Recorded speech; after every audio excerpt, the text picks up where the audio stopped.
that the city of Rome was populated by descendants of Edom, and he says that the guy he goes on and says even further. And then he says that their Emunah, Christianity, came about by Edomites, Idumeans. The Moshe Kasav Rabbi Yitzchak Bar Benel, Yishaya Simon Lamed Dal Rios.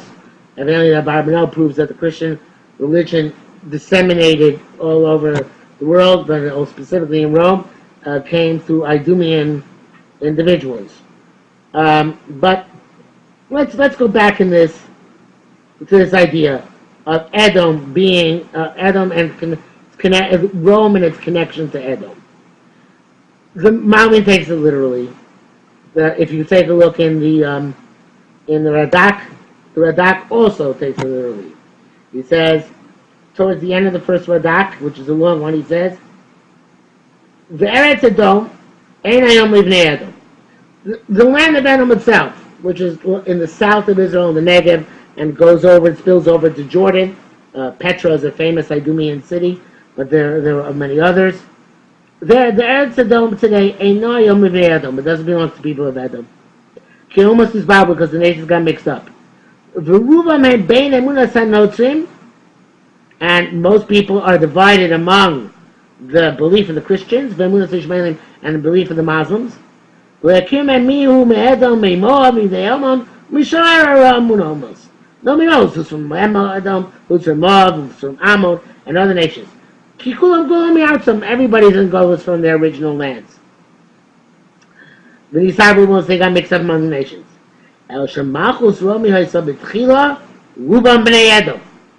But at the beginning, most Rome came from Edom.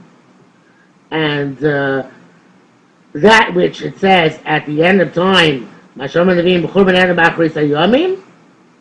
which is say that the destruction of Edom will occur, refers therefore to the Romans. Now, if not for these great meforshim, I would say that the connection between Edom and Rome is not necessarily based on genetic affiliation, that Romans come from Edom, even the original Romans, but rather because they share that trait of superficiality and superficial civilization. Ron asks whether we say that the prophecies of downfall of Edom were fulfilled with the demise of the Roman Empire. Most emphatically not. And that's why I'm part of the reason I'm suggesting what I'm suggesting, which is Rome represents the hypocrisy of civilized exterior and corrupt interior. Now, there's an amazing Reb Tzadok, which has to do with Pasuk Zayin, Pasuk Ches later on. But let me give you a little taste of it now. The Chazal say that Rome is a country which has no language. Doesn't mean no language. It means that Rome's into civilization was stolen from the Greeks. They didn't have their own intrinsic civilization and their own intrinsic culture. Rome was good at copying others and building grand structures, both material structures and also spiritual structures, the right word, or political structures, which were looked to like they were positive, but in fact, when we're positive, perhaps, but in fact, were not their own innovations. They came from other countries. Now, this is a very fundamental principle, which is that which has to do with a lack of inner core just a copying of others is connected to Edom, is connected to Rome. And therefore, even after Rome is destroyed, it's not the Italians of today, it's not the Rome of today, which now is Edom, but rather, the way Chazal look at it, it is Christendom.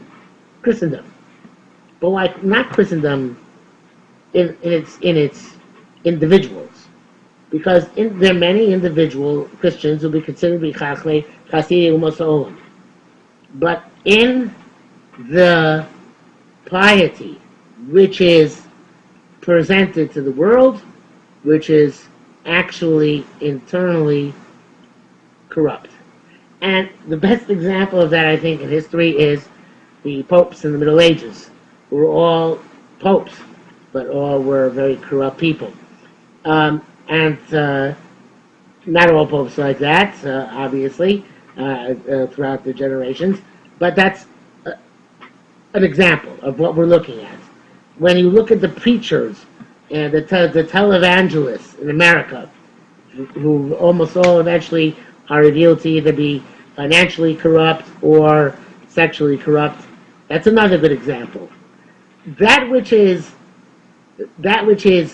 Edomite is associated with Edom. It's the midah more than the actual individuals or the actual nations. So I would say that Rome taking over Edom's slot, and Chazal looking at this whole parak in Ovadiah is not discussing Edom before and Bais Rishon, because although they might have been involved, they were minor players. This nevuah is, in fact, I would take this as evidence of nevuah, that there can be such a nevuah about Edom, at the time when Edom was such a minor player, to say that this is going to be the ultimate redemption, because it's the ultimate enemy, and not Bavel, or Aram, or somebody else who was an enemy at the time, because the truth is, this is still before Bavel and destruction of first place and Mikdash. It's actually a time when I think Aram was the chief of the Aramites, and Syria were the chief enemies.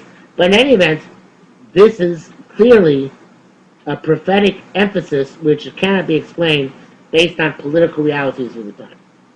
So, again, the Malbim learns it's literal. The Radak learns it's literal.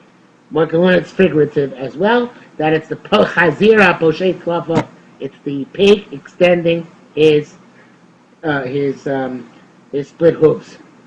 And I think there's a symbolism, it's my thought, symbolism in that Christians allow a pig and Muslims don't. Muslims, whatever else they have, whatever things are an issue with Islam, they don't eat pig. But the Christians do.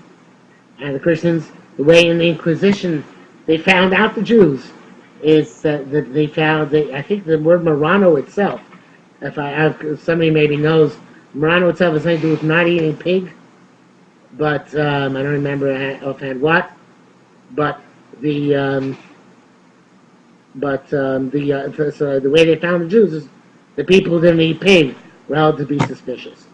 So that's part, who knows, but it seems that there's some sort of connection there. So at least I got a smiley face from Ron on that one. Okay, I'll take that as a compliment. So let's continue with the Malbim. So he says, the Gam B'nei Edom Shichnis Hurdas B'das Yisrael. There was one episode in Jewish history where there were forced conversions, and that was the time when Herod, who was from an Idumean background, was forcibly converted by one of the kings of the house of Hashmonaim, I forget which one, who went down to Edom and forcibly converted members of Edom to the faith.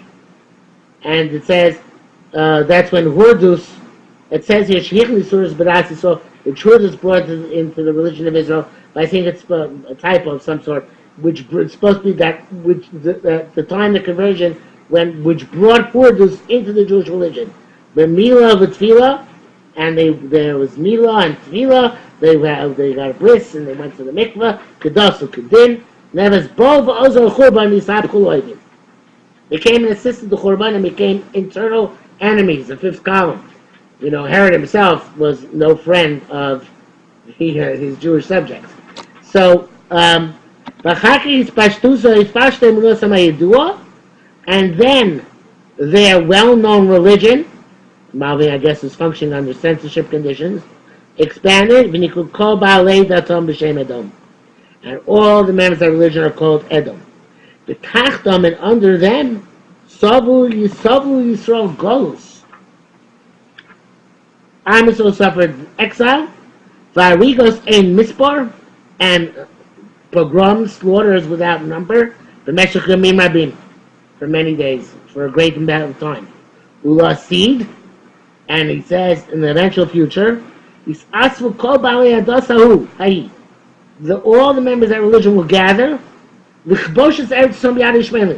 to conquer Israel from the Arabs. And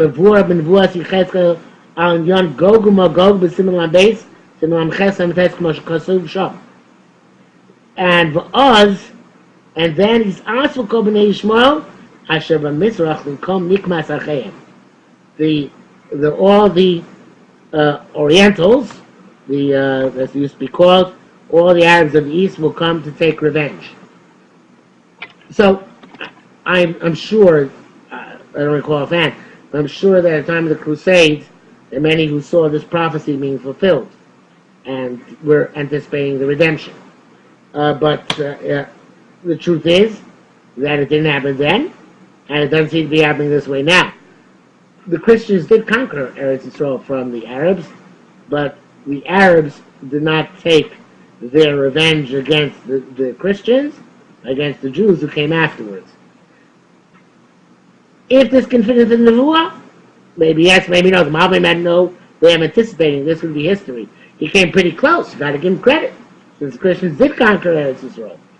But how things developed afterwards, that we have to figure out whether historically we can fit the rest of the events into the prophecy or not. Okay, so let's finish this Malbim and then we'll stop for this tonight.